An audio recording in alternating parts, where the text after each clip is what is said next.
ఇచ్చేస్తే నువ్వు రాముకి ఎందుకు ఇచ్చావమ్మా అని నేను ఎందుకు అడిగాను? నువ్వే చెప్పాక నేనెందుకు అడుగుతాను? నేను అడిగాను నిన్ను వచ్చి. అరే తెలియని అవసరం ఉన్నప్పుడు నేను అడిగాను. అదేంటి నువ్వు రాము పేరు ఏం చేసావు అంటే ఇంకెందుకు గొడవ, నాకు అదైపోయింది, నాకు గొడవ ఎందుకు అనిపించింది, అందుకే రాము నువ్వు చెప్పావు. నేను రాము పేరు చెప్పని చెప్పలేదు, నేను చెప్పలేదు. కాదు నువ్వు ఎవరైనా ఓకే అక్కడ స్టార్ట్ అయ్యే వెళ్ళినప్పుడు కూడా నాకు ఓకే, వెళ్ళినప్పుడు కూడా నేను ఓకే.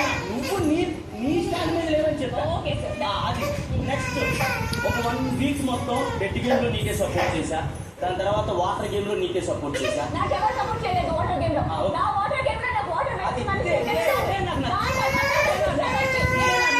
నీకు సపోర్ట్ చేసిన పర్సన్ ని వీకెండ్ లో అసలు ఇమానియల్ నా వైపు నిలబడ్డావు, స్టాండ్ తీసుకోడు అని అడిగావు. మ్యూజిక్ గ్రౌండ్ లో దూరేది ఉంది కదా, అది వీళ్ళు గెలిచిన తర్వాత నువ్వే వచ్చి నాతో అన్నావు. నాకు హౌస్ లో ఎవరన్నా ఉన్నారంటే దీన్ని నేనేమనాలి?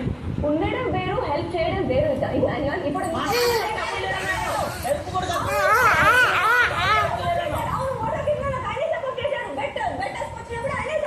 నా పక్కన ఉన్న దాంట్లో